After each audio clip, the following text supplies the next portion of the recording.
It's time for Volusia Magazine, a public information television program brought to you by Volusia County Government. I'm Joanne Magley. On today's program, you may have noticed some smoky conditions in Volusia County. We'll explain why these prescribed burns are actually good for people and the environment. Find out how one Votran bus driver made his way into the record books. I'll show you what it takes for the Volusia County Sheriff's Office to throw a holiday party for more than 300 children.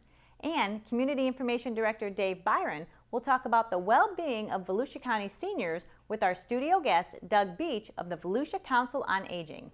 Those stories and more on this edition of Volusia Magazine.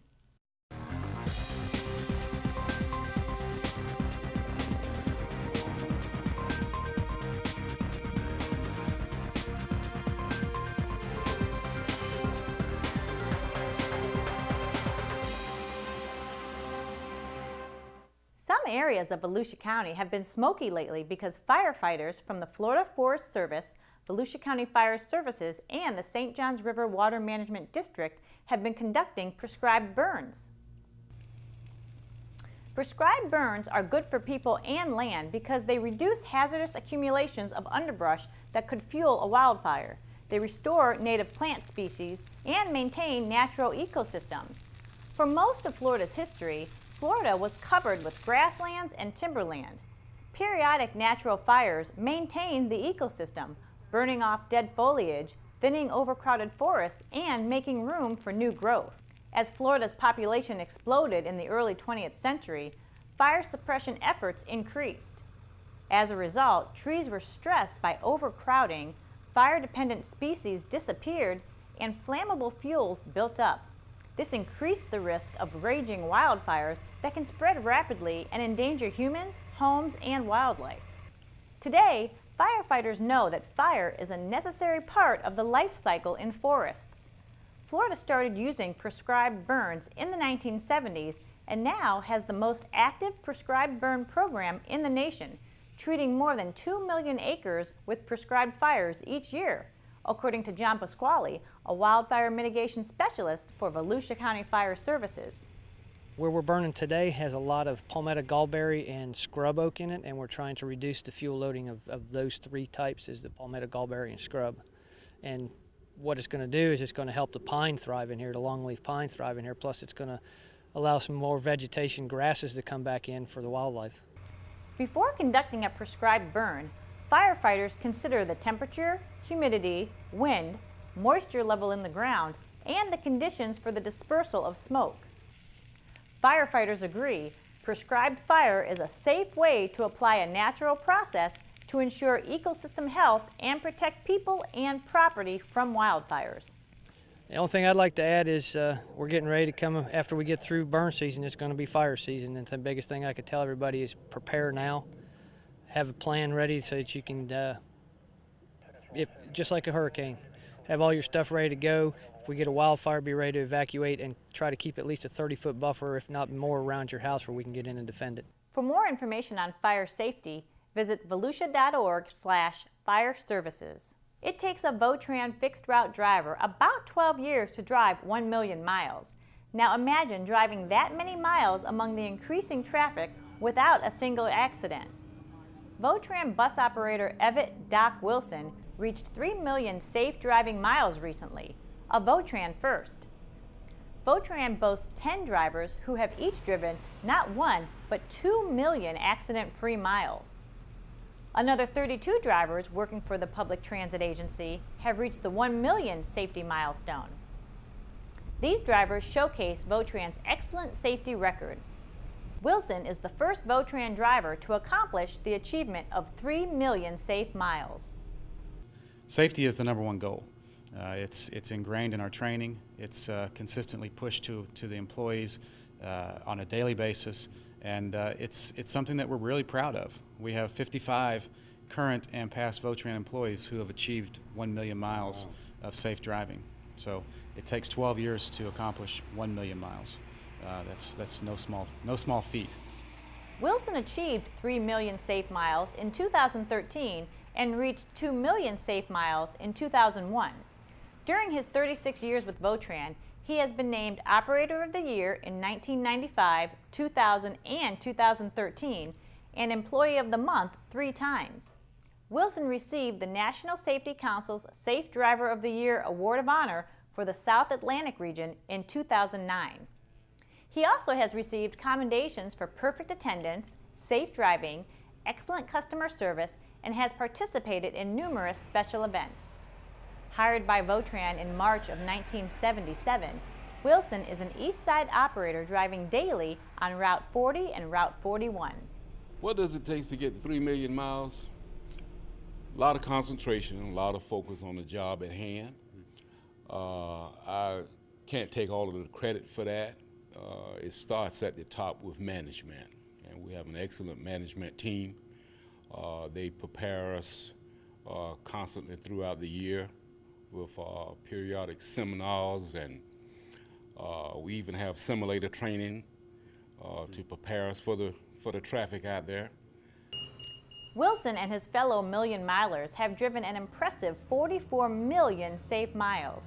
Enhanced technology on the buses adds to the safety.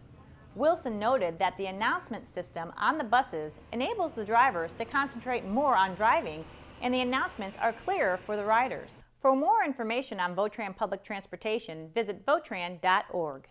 A highly trained dog named Yenky is helping to keep passengers safe at Daytona Beach International Airport.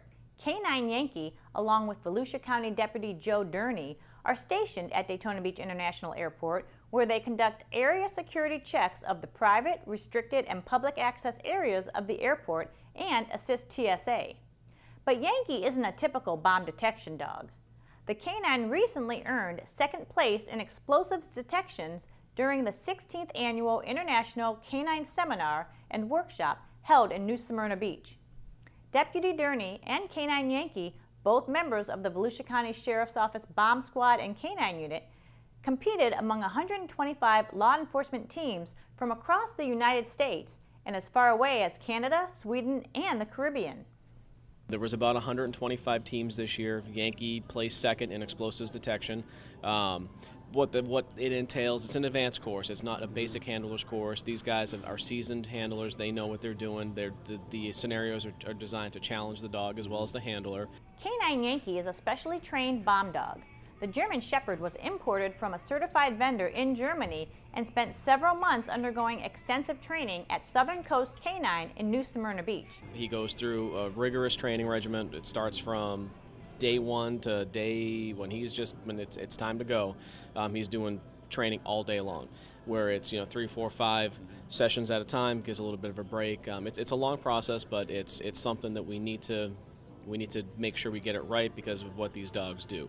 They protect us every day. He detects explosives. There's also drug dogs that they have to find drugs in people's vehicles and in their cars and things like that. The airport paid for Yenky through a 100% security grant from the Florida Department of Transportation. The airport then gifted Yenky to the Volusia County Sheriff's Office.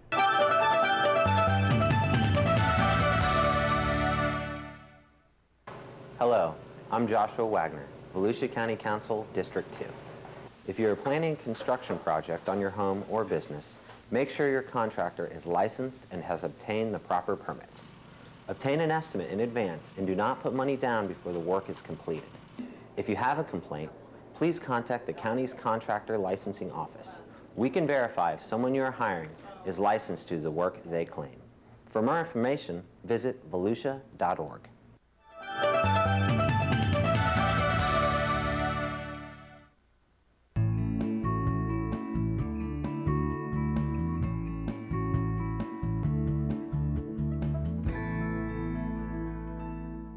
Have you ever seen a holiday shopping spree for 300 children?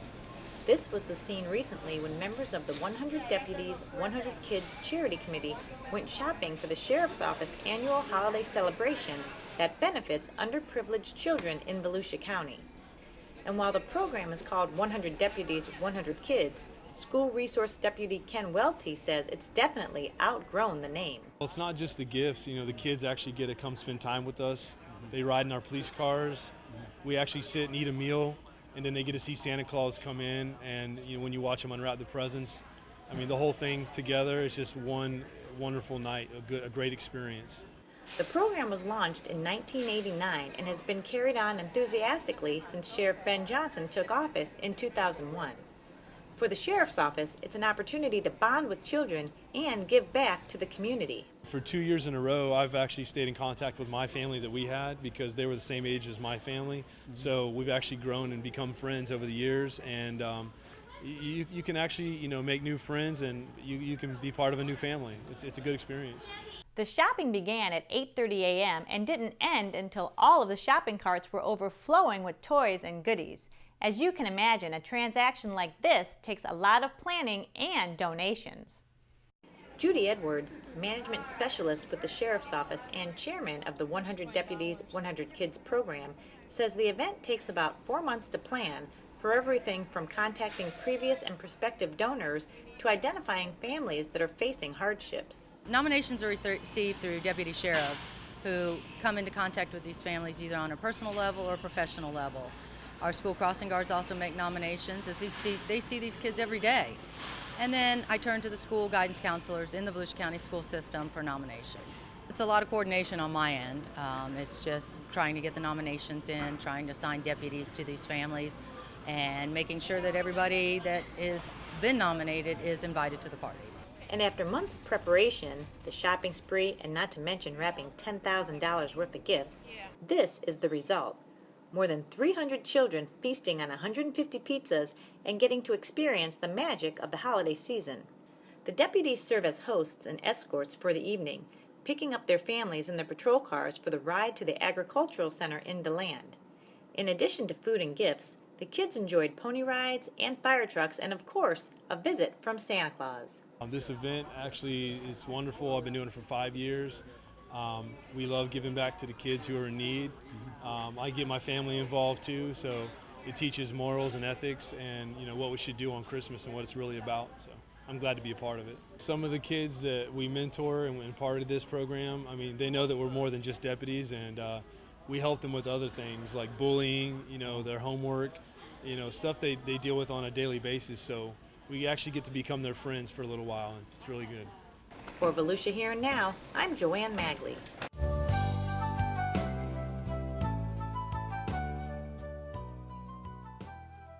My name is Specialist Macmillan, stationed in Baumholder, Germany.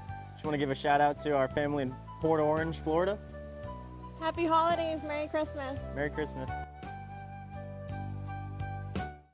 The timing of flu is very unpredictable and can vary from season to season. Flu activity most commonly peaks in the U.S. in January or February, but it can begin as early as October and continue to occur as late as May. The Florida Department of Health reminds residents and visitors that the best way to protect against the flu is to get vaccinated each year. Stephanie Strong has more information about flu prevention in this segment of Community Health Matters.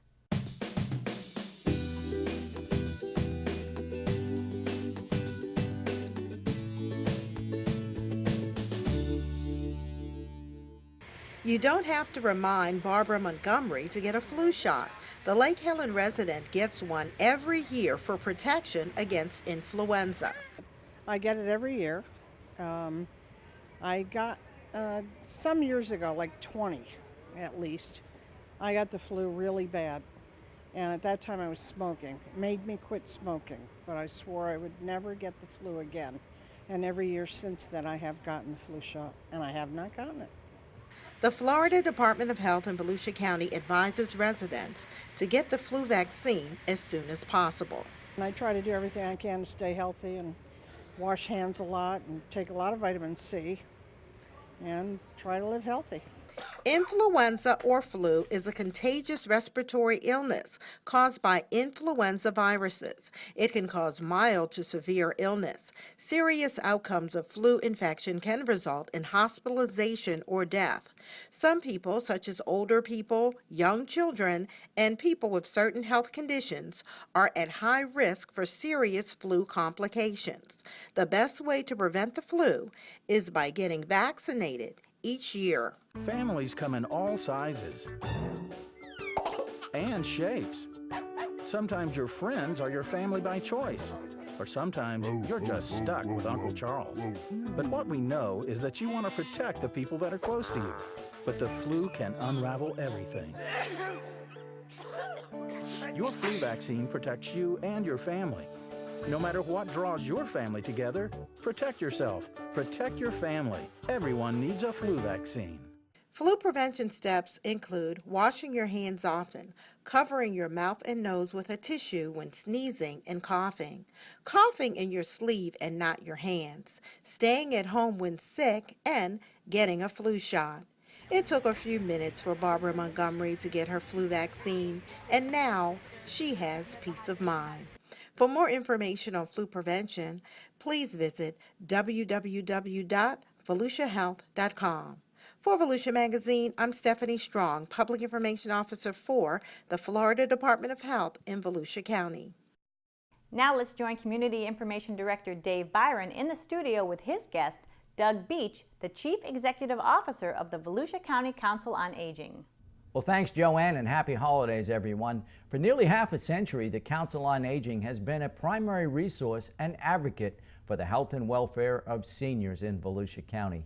It's the only nonprofit organization providing senior services in all of Volusia County.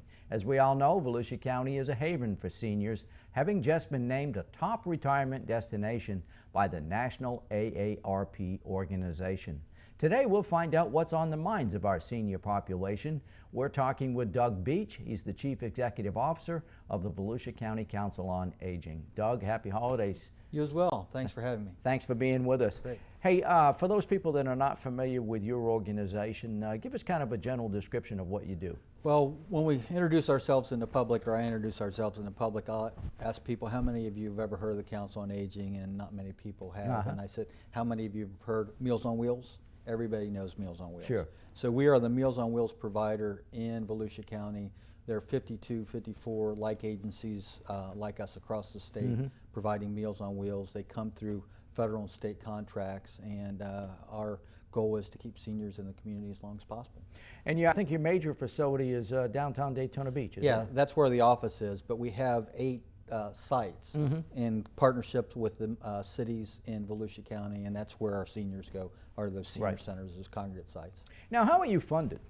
Mostly federal and state, about 52%, 54% federal state, and then the rest of it is through donations, and we have a private pay business as well. And I think you have a contract with Volusia County. We do. Volusia County contract allows us to go ahead and use some of their dollars to match the state and federal dollars. We provide those types of services for Volusia County as well, but it's a great partnership with the county. As I mentioned, AARP recently did a national publication that ranked Volusia County, the DMA, Volusia County DMA, as perhaps the most affordable, one of the best places to retire in all of the United States. That's got to be good news, and it's got to prompt more seniors to be coming this way, I would think. Well, it's good for Volusia County as well. As you may know, the retirement industry is the #2 industry of the state of Florida. And so those Medicare dollars, Social Security dollars, and as well as the savings that many of these seniors have put together for a long time, spend in Volusia County like any other dollar. So it's really good for the economy. Speaking of the economy, Doug, we know that the last several years have been pretty tough. It seems like, the sunshine is back out and the economy is perking again, but these have been some tough times. I would imagine for a lot of seniors, this recent downturn in the economy has been pretty tough. I mean, I've read where seniors have lost their retirement accounts and their IRAs and all of that sort of thing. That must have been a problem in the last several years. Well, it cut the value of many of those retirement accounts in half. Right. And so even though we're much farther ahead than we were back in 2007 with respect to the stock market, many of those seniors have not built up those accounts. And so what we're seeing is a lot of seniors are staying in the workplace for a longer period of time. It's not only beneficial to them, but it's also beneficial to the economy, and at the end of the day, probably the best thing to do. Yeah, I was going to say, people are living longer for one thing and staying into the workforce longer, as you just said. There are a lot of other trends that are taking place with seniors these days. One of the things that we're finding is that Alzheimer's is a concern. When I was a kid, I don't think I heard Alzheimer's, and so now it's a very, very common illness for seniors. Do you think it's just another name for what we always had, or is this a new phenomenon? Well, I think it's very close to hardening of the arteries. And you Right. remember we had, as kids, my great-grandfather had hardening of the arteries, and many of the symptoms were very similar to what we have today. But Alzheimer's is mostly a disease of people who get older. And if you look at it, a good percentage of folks over the age of 85 are going to get Alzheimer's, and younger folks don't, and so it's late onset. But the idea is, how can we make sure that we keep those folks in their homes as long as possible, decrease the chance of them having Alzheimer's, and if they do, allow them to manage that disease better than we're managing it right now. Yeah, I was going to say, it seems like from what I read, they're making progress in Alzheimer's in terms of treatment and that sort of thing. Yeah, and hopefully, there's not a cure. Don't know that there will be one anytime soon. Not for me, huh? Yeah. my hope is, though, is that we learn to take care of the caregiver better. Okay. 60% of caregivers, particularly in these types of situations, pass before their loved one. And we're finding that we're burning out these caregivers at an increasing rate. So if we can just find respite opportunities for the caregivers so that they can do what they want to do, which is take care of their loved one, then I think that we'll be much better off. And we were talking earlier, and one of the things that you told me is staying active and staying social with other, social interaction, and keeping your mind sharp is a key to this. Yeah, we talk about three things. We talk about social, intellectual, and physical activities. From a social perspective, we know that social isolation is as difficult on a senior's health as smoking 16 cigarettes a day. Really? And from an intellectual perspective, there was a study done on a group of nuns, but what it showed is that for those nuns that were intellectually active, even though they had Alzheimer's disease when they died, they didn't show all the symptoms. Really? So what we want to do is make sure we keep our seniors intellectually active. And then physical activity is just essential. 5 major diseases of seniors: hips, heart, depression, diabetes, and dementia. Exercise is a positive to slow those down. Wow, and that makes perfect sense. Right. One of the other things, and you just touched on it, was is depression, right. And loneliness is a common problem for a lot of seniors. As you just said, their loved one passes on. They might have been with that person for 40, 50 years, and then all of a sudden they're by themselves. I would think that's a challenge. Highest suicide rate is for white males over the age of 60, over the age of 70, Wow. who've lost their spouse. Wow. And yeah, it's a big problem for us, is not only depression but suicide. And obviously, as our seniors age, they require more health care. Right. The Robert Wood Johnson Foundation does a county by county, across the country analysis of the health indicators of each county. It's like some 3,000 in the United States. Volusia County ranked in sort of the bottom third in the state of Florida, which is not so good news. But among the positives for Volusia County was the fact that we have access and good health care facilities in Volusia County, which has got to be a positive. Yeah, we have 2 great hospitals. Halifax, of course, is one of the top county hospitals in the state. Right. And they do a great job. We have a partnership with them in one of our home health programs. And then Florida Hospital is also well known in this area, does a great job. Then I guess we need to throw in Burtfish as well. Sure. They're coming back, and hopefully keep people in this community as long as possible. And of course, coming online is the new major VA hospital in Right. Orlando. And of course, we have some great VA facilities here in Volusia County. This veteran population needs a lot of attention, and the young ones coming along are going to need attention before you know it. Yeah, Mike White at the county VA is a great guy and does a great job with the veterans. Financially, it can be challenging for seniors as well as healthcare. Healthcare seems to be a big issue across the country. Access to healthcare, we've said, is a good thing. What are some of the other challenges that the seniors are facing these days? Well, a little from a financial perspective, many of them, as we talked earlier, lost a great deal of their savings, and Right. so staying involved in the workplace is very, very important. A lot of us, as we age, we tend to have injuries that create disabilities. Right. 16 to 17% of seniors in Volusia County have some sort of disability, and so finding out ways to help them work around those disabilities, You know, it can be as simple as going into their home and decluttering their homes, taking out slip rugs and things like that. But anything we can do to help the mobility of those seniors and keep them, again, active in the community. You know, you mentioned that your agency is well known for the Meals on Wheels program, which is a phenomenal program. Tell us about Meals on Wheels, because it really has two purposes. It not only gets, gets a hot meal to our seniors, but it also is a well-being check. Well, my predecessor was Gail Computero, and I think Gail put together one of the best programs, Meals on Wheels programs of its type in the state, maybe the nation. And what Gail wanted to do was bring the food to a local location, have volunteers go ahead and pack it in the coolers, and then take it out. And so we have volunteers making sure that the meal temperatures are correct. And then our volunteers go on the Meals on Wheels route, and it does two things. Provides 1/3 daily RDA, and secondly, it is a health checkup, because those volunteers that deliver those meals make sure that that person's okay. Now, a lot of organizations like ours in the state and across the nation are doing frozen meals that are only piped in once a week. I see. We get hot meals in every day. Doug, what other services do you provide? Well, the one program we talked about for caregivers is a respite program. And what it is, it's in cooperation with 6 or 7 churches in Volusia County. And the caregiver can drop their loved one off the respite facility.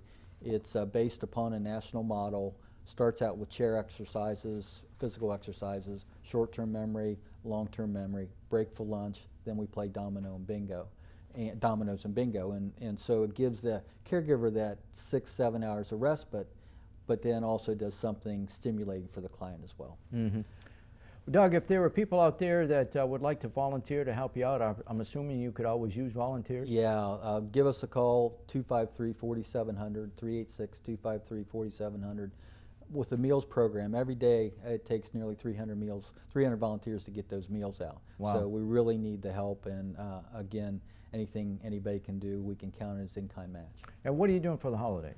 Well, my son is married, and he lives in Akron, and so we're going to go up and see the potential grandchild. But with respect to the Council on Aging, we had a big Senior for Santa program sponsored by Lohman's. WNDB is also one of our sponsors, and we're trying to get all those gifts out to those seniors before Christmas. Yeah, basically, so that they'll have a few gifts to open, as well as some Right. things that perhaps they can use. You know. And people, if they want to continue to contribute, they can contribute up to December 13th, and you can do it at all the city halls throughout Volusia County. Well, I want to thank you very much for sharing the information, Doug. Obviously, a very, very important service that you provide, and to a very important segment of our population. So thanks for sharing the information. Thank you for your time. Our guest today, Doug Beach, he's the CFO of the Council on Aging in Volusia County. And with that, we'll go back to you. Happy holidays, everyone. Thanks for watching this edition of Volusia Magazine. If you have any questions about our program, just give us a call at any of the numbers you see listed on the screen. You can also watch Volusia Magazine online. Just visit volusia.org and click on the News tab. And don't forget to listen to Volusia Today, Volusia County Government's public information radio show, which airs every Tuesday and Sunday mornings on the local radio stations you see on the screen. Thanks for watching this edition of Volusia Magazine. I'm Joanne Magley. Have a great week.